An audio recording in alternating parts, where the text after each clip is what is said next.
حد قائم ربط ملت سے ہے، تنہا کچھ نہیں موج ہے دریا میں، اور بیرون دریا کچھ نہیں۔ اسلام میں اقتدار اعلیٰ کا تصور کیا ہے؟ اقتدار تو یہود و نصارہ کے پاس بھی ہے، اہل کتاب کے پاس بھی ہے، اقتدار مسلمانوں کے پاس بھی ہے۔ تو آج میں کچھ اس سلسلے میں گفتگو کرنا چاہوں گا کہ اسلام میں اقتدار اعلیٰ جو ہے وہ فقط اللہ تعالیٰ کی ذات اقدس کے دست قدرت میں ہے۔ اسلام سب سے پہلے اپنے اللہ کو واحد لا شریک مانتا ہے۔ اسلام اللہ تعالیٰ کی ذات اقدس کے بعد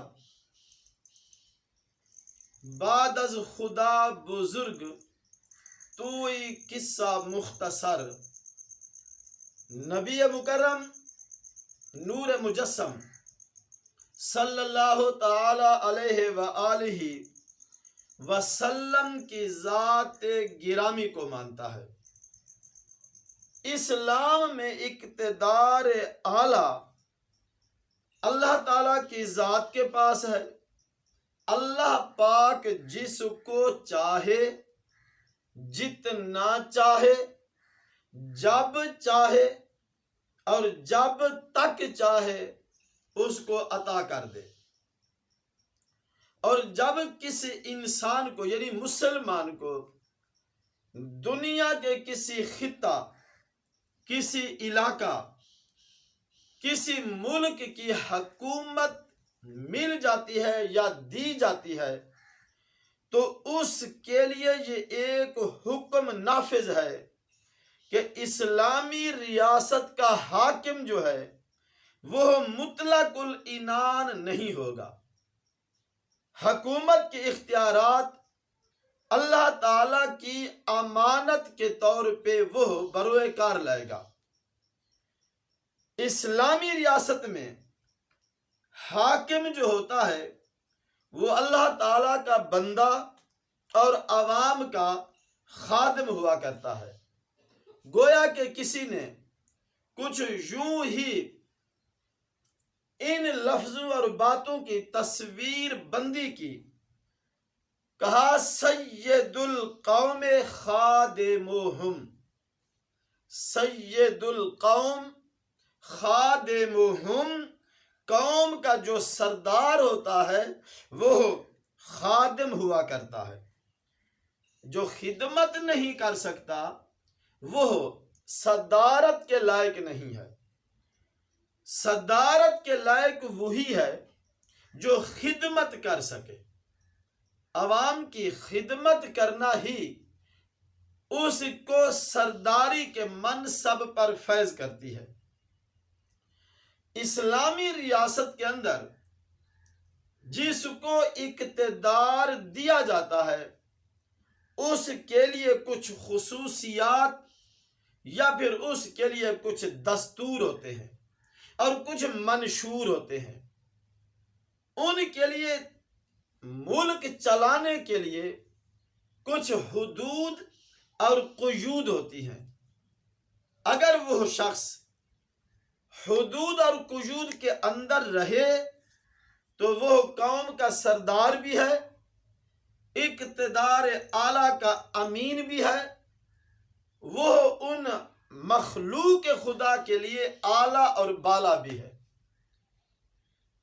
حضور پر نور شافع یوم النشور امام الانبیاء مخبر صادق صلی اللہ تعالی علیہ وآلہ وسلم کی رحلت کے بعد خلیفہ بلا فصل خلیفہ اول حضرت ابو بکر صدیق عتیق رضی اللہ تعالی عنہ نے جو پہلا خطبہ ارشاد فرمایا، اس خطبے کے اندر یہ الفاظ بھی تھے کہ اگر میں اللہ اور اللہ کے رسول کے بتائے ہوئے اصول، حدود اور قیود میں رہ کر تمہیں احکامات جاری کروں تو تم پر واجب اور فرض ہے کہ تم میری اطاعت اور اتباع کرو۔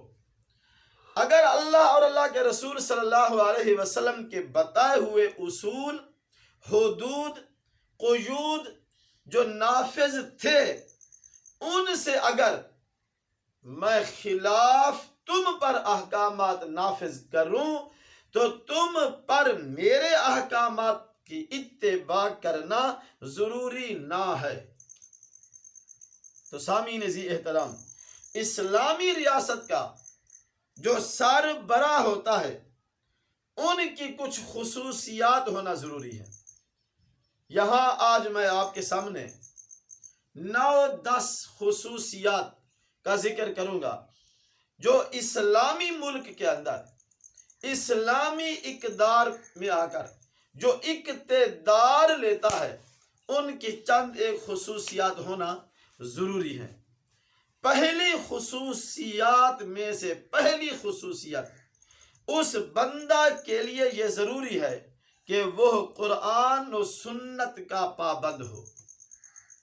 اسلامی ریاست کا اقتدار جس کو دیا جاتا ہے اس کے لیے پہلی خصوصیت یہ ہونا ضروری ہے کہ وہ قرآن و سنت کا پابند ہو، یعنی اللہ تعالیٰ کے احکامات بھی وہ جانتا بھی ہو، مانتا بھی ہو، عمل بھی کرنے والا ہو۔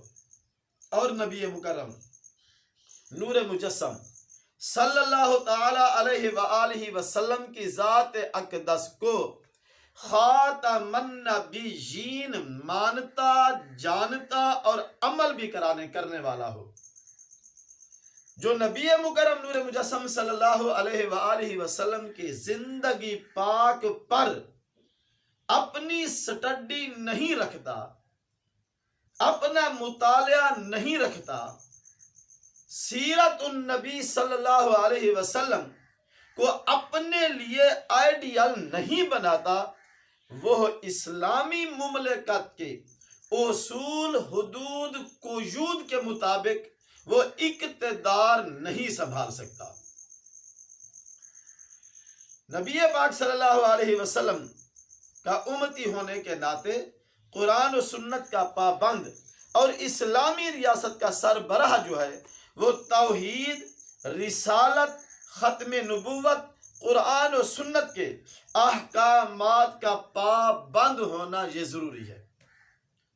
دوسری خصوصیت، اس مرد مومن کے اندر یہ ہونا ضروری ہے کہ یہ شخص قرآن اور حدیث، فقہ اور اجماع کا عالم ہو، یہ جاہل نہ ہو، اس کو قرآن مجید بھی آتا ہو، احادیث مبارکہ بھی آتی ہوں، اس کو اجماع امت کا بھی علم ہو، اور اس کے اندر فقہیات جو ہیں ان کا علم بھی اس کے پاس ہو، یعنی یہ آدمی اسلام، دین اسلام کے احکامات کا یہ عالم بھی ہو اور اپنی کوشش کاوش یا اپنی قوت کے مطابق عامل بھی ہو۔ اگر یہ عالم نہیں، یا عالم تو ہے اور عامل نہیں، یا یہ قرآن اور سنت کو سمجھتا ہی نہیں، اجماع اور فقہیات پر اس کو خیالات ہی نہیں، تو یہ دوسری خصوصیت سے محروم شخص مملکت اسلامیہ کا سربراہ نہیں بن سکتا۔ قرآن، سنت، دینی اور دنیاوی علوم کے ساتھ ساتھ حالات حاضرہ یہ لفظ بہت ہی وسعت کا مالک ہے. حالات حاضرہ یا عصر حاضر لوگ کہہ دیتے ہیں. عصر حاضر اور حالات حاضرہ، ان دو لفظوں میں بہت وسعت ہے. یعنی وہ جو حال گزر رہا ہے یہ اور اس کا ماضی اور اس کا مستقبل. ماضی کو اس لیے جانتا ہو کہ سبق حاصل کرے، حال اس لیے جانتا ہو کہ اس کو سمجھ آئے کہ سائل جو سوال کر رہا ہے کس نوعیت کا ہے، اور مستقبل کا اس لیے یہ عالم ہو کہ کم از کم جو احکامات یہ اپنی رعایا پر نافذ کرے وہ 1 2 4 دنوں کے لیے نہ ہوں بلکہ وہ مستقلاً ہوں. یہ دوسری خصوصیت جو ہے یہ بھی مملکت اسلامی کا جو مقتدر اعلیٰ طبقہ ہے ان کو ان پر دسترس کا ہونا، علم کا ہونا ضروری ہے. اور مملکت اسلامی کے سربراہ کے لیے تیسری خصوصیت یہ ہونا بھی ضروری ہے کہ وہ عادل بھی ہو. اسلامی ریاست کا سربراہ جو ہے وہ عدل و انصاف کا پابند ہو. اگر وہ عدل نہیں کر سکتا، اگر وہ انصاف نہیں کر سکتا، امیر اور غریب کے درمیان ظالم سے مظلوم کو حق نہیں دلا سکتا، مظلوم روتا رہے، وہ چلاتا رہے، وہ چکر کاٹتا رہے، مظلوم کچہریوں اور عدالتوں میں زندگیاں بتا دے، اور امیر جو ہے وہ ظلم کرنے کے باوجود دنیا میں اتراتا پھرے، تو اس مملکت اسلامی پر جو اقتدار جس کو ملا یہ قابل نہیں، اس کا حق ہی نہیں کہ وہ اسلامی مملکت کے اتنے بڑے عہدے پر فائز رہے. تیسری شرط مملکت اسلامیہ کے سربراہ کے لیے ضروری ہے کہ وہ عادل ہو، انصاف پسند ہو. اب چوتھی شرط اور چوتھی خصوصیت جو ہے مملکت اسلامی کے سربراہ کے لیے یہ بھی ضروری ہے کہ وہ عاقل بھی ہو اور بالغ بھی ہو. اگر عقل سے فارغ ہے تب بھی یہ کسی کام کا نہیں. اگر یہ بلوغت سے پہلے ہے جو اپنی وراثت کا حقدار نہیں ہے، وراثت تو اس کو ملی مگر ان کے ورثاء کے ہاں رہے گی. جس کو اپنے ماں باپ دادا ننیال ددیال سے جو وراثت میں جو کچھ ملا یہ اپنی اس وراثت کو اپنے طور پہ خرچ نہیں کر سکتا تو یہ ملک کو کس طرح چلائے گا. اس کے لیے ضروری ہے کہ یہ عقل مند بھی ہو، یعنی اپنی وراثت کو اپنے طور پہ خرچ بر آمدات اور در آمدات پر یہ خود از خود کام کر سکے. جب اپنی وراثت پہ کام کرنے کے لائق ہوگا تب مملکت اسلامی کے سربراہ بننے کے بھی یہ لائق ہوگا. عاقل ہو، بالغ ہو، بے وقوف بھی نہ ہو اور بلوغت سے پہلے یعنی بچہ بھی نہ ہو. کیونکہ اسلام میں مجنون یعنی بے وقوف پاگل جس کا عقل بھی کام نہ کرے یا وہ لوگ جو مرفوع القلم ہے، مجنون نہ ہو اور نابالغ کی تو کوئی قانونی حیثیت ہی نہیں ہے. جس جو خود قانونی حیثیت کی جو ملک نہیں وہ خود مالک کیسے بن سکتا ہے.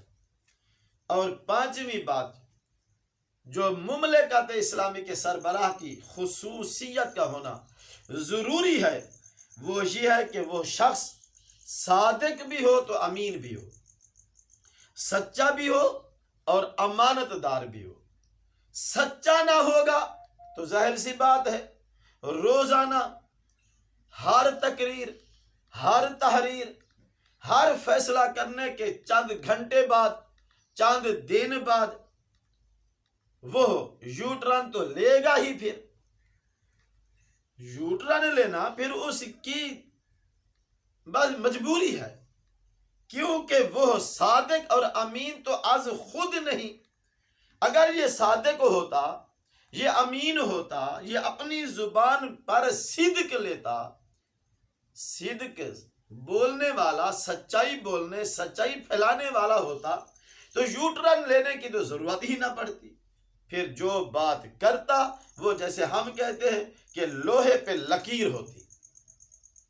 اور امانت دار تو آپ سمجھتے ہی ہیں کہ ملک و ملت کا پیسہ، آمدات جو ہے، ان کو بے دریغ استعمال بھی نہ کرے، امانت داری کے ساتھ کرے۔ آخر وہ لوگ جو ماچس خریدتے ہیں، اس کی ایک ایک دیا سلائی پر وہ جو لوگ ٹیکس دیتے ہیں، اگر یہ اسلامی مملکت کا، اسلامی ریاست کا سربراہ امانت دار نہیں ہوگا تو پھر یہ غربا کے خون پسینے کی کمائی سے جو کچھ جتنا کچھ جمع ہوگا، اس میں یہ خیانت در خیانت در خیانت چلتے چلتے یہ لندن کے فلیٹس تک لے جائے گا۔ اور کبھی دوسرے ممالک کو بھی دیکھیے، کوئی دبئی میں جا بیٹھا تو کوئی لندن میں جا بیٹھا۔ اگر یہ امانت دار ہو تو پھر نہ لندن کی ضرورت نہ دبئی کی ضرورت، جبکہ ہے ہی امین، جبکہ ہے ہی عادل، تو پھر عدالتوں میں تو حضرت علی کرم اللہ واجہہ الکریم بھی تشریف لائے، عدالتوں میں تو حضرت عمر بن خطاب رضی اللہ تعالی عنہ بھی جلوہ گر ہوئے۔ انہوں نے بھی اپنے فیصلے، اپنی باتیں عادل وقت قاضی القضات یعنی چیف جسٹس کے سامنے بھی رکھی اور فیصلے سنے، فوائد بھی ہوئے۔ آج تک ہم انہی بزرگوں کے فیصلہ جات کو سن کر، پڑھ کر، دیکھ کر حیران ہو جاتے ہیں کہ ان بزرگوں نے کیا ہی کمال کر دیا۔ مولا علی کرم اللہ واجہہ الکریم، جس کے بارے نبی پاک صاحب الاولاق فخر موجودات مخبر صادق صلی اللہ علیہ وسلم نے فرمایا، جس کا میں مولا ہوں اس کا علی مولا ہے۔ اور وہ عمر بن خطاب جس کے بارے حضور اکرم صلی اللہ علیہ وسلم نے ارشاد فرمایا کہ میں آخری نبی ہوں، خاتم النبیین بنا کر بھیجا گیا ہوں، اگر میرے بعد کوئی نبی ہوتا تو وہ عمر بن خطاب ہوتا۔ اتنی بڑی شخصیات عدالت میں آئیں، عادل نے ان کی سنی، عادل نے اپنے احکامات جاری کیے، اور ان بزرگوں نے بطور ہمارے لیے سبق کیا ہی مثالیں قائم فرمائیں۔ پانچویں شرط اور خصوصیت جو ہے اسلامی مملکت کے سربراہ کے لیے، وہ صادق ہونا، امین ہونا۔ اس لیے کہ اسلامی ریاست کا سربراہ سچ بولنے والا، سچ کا ساتھ دینے والا، نیز امانت دار ہونا، خیانت دار نہ ہونا، اللہ تعالی کے حقوق اور بندوں کے حقوق پورے کرنے والا ہو۔ کسی شاعر نے یوں کہا، سبق پڑھ پھر صداقت کا، عدالت کا، شجاعت کا۔ سبق پڑھ پھر صداقت کا۔ صدیق اکبر کو پڑھ کہ صدیق اکبر رضی اللہ تعالی عنہ جب اسلامی ریاست کے اقتدار پہ جلوہ گر ہوئے تو انہوں نے صدق اور صفائی کا کس طرح لوگوں پر نفاذ فرمایا۔ سبق پڑھ پھر صداقت کا، عدالت کا، شجاعت کا۔ ایک جملہ میں آگے اپنی طرف سے بڑھا رہا ہوں، کچھ یوں کیجئے، سبق پڑھ پھر صداقت کا، عدالت کا، سخاوت کا، شجاعت کا۔ اگر ایک جملہ مزید بڑھا دوں تو پھر یوں بھی کچھ ہو سکتا ہے کہ سبق پڑھ پھر صداقت کا، عدالت کا، سخاوت کا، شجاعت کا، شہادت کا، یہ بھی ضروری ہے۔ صداقت صدیق اکبر سے سیکھ، عدالت فاروق اعظم سے سیکھ، سخاوت عثمان غنی سے سیکھ، شجاعت حیدر کرار سے سیکھ، اور شہادت حسنین کریمین طیبین طاہرین کے در دولت سے لے، پھر تمہیں پتہ چلے کہ اسلامی مملکت کے اقتدار پہ آ کر مسلمانوں کے حقوق پورے کیسے کرنے ہیں، کس طرح کرنے ہیں۔ آئیے سامعین ذی احترام، اسلامی مملکت کے سربراہ کے لیے چھٹی خصوصیت یہ ہونی چاہیے، وہ شخص فاسق اور فاجر نہ ہو، اعلانیہ گناہ کرنے والا نہ ہو، گناہ کر کے گناہ پر اترانے والا نہ ہو، مغرور شخص نہ ہو، بندے کو مقام بندگی سے گرا کر دیکھنے والا نہ ہو۔ اسلامی ریاست کا سربراہ جو ہے وہ فسق و فجور اور کبیرہ گناہوں سے اعلانیہ طور پر احکامات الہیہ کی خلاف ورزی کرنے والا نہ ہو، نیک صورت بھی ہو اور نیک سیرت بھی ہو۔ نیک سیرت نہ ہوگا پھر بھی دیکھنے والے لوگ ہاتھ انگلی اٹھائیں گے، نیک صورت نہ ہو پھر بھی انگلی اٹھے گی۔ اور اسلامی مملکت کا سربراہ جو ہے وہ سیرت میں بھی خوبصورت ہونا چاہیے اور صورت میں بھی خوب سیرت ہونا چاہیے۔ سامعین ذی احترام، اسلامی مملکت کے سربراہ کے لیے ساتویں خصوصیت یہ ہونی چاہیے کہ وہ بردبار ہو۔ اگر ریاست میں اپوزیشن اگر وہ کوئی بات کرے تو اس کے اندر اتنی بردباری ہونی چاہیے، اس کے اندر ایسی قوت مدافعت ہونی چاہیے، اس کے اندر ایک ولولہ انگیزی ہونی چاہیے، اس کے اندر ایک بار انگیختی ہونی چاہیے۔ تائید تو ہر کوئی سنتا ہے، خوش ہوتا ہے، تنقید سن کر قوت برداشت کا ہونا ضروری ہے۔ اپوزیشن کا تو کام ہی یہی ہے کہ وہ بات پر بات کرے۔ اگر یہ بردبار نہیں ہوگا تو پھر کوئی ان کا دوست نہیں بن سکتا، کیونکہ دوست وہ ہے جو دوست کی کمی کوتاہی بتائے۔ اگر وہ دوست کو دوست کمی کوتاہی نہیں بتاتا، وہ تو چمچا کھرچا ہے۔ چمچا کڑچھا نہیں ہونا چاہیے۔ دوست دوست ہوتا وہی ہے جو تائید کے ساتھ ساتھ تنقید بھی کرے۔ تنقیص نہیں ہونی چاہیے، نقص نہیں نکالنے چاہیے، کمیاں نہیں نکالنی چاہیے، مگر جو غلطیاں ہوں غلطیوں پر کسی کو تنبیہ کرنا، یہ تو ایک دوست کا دوست پر فریضہ ہے۔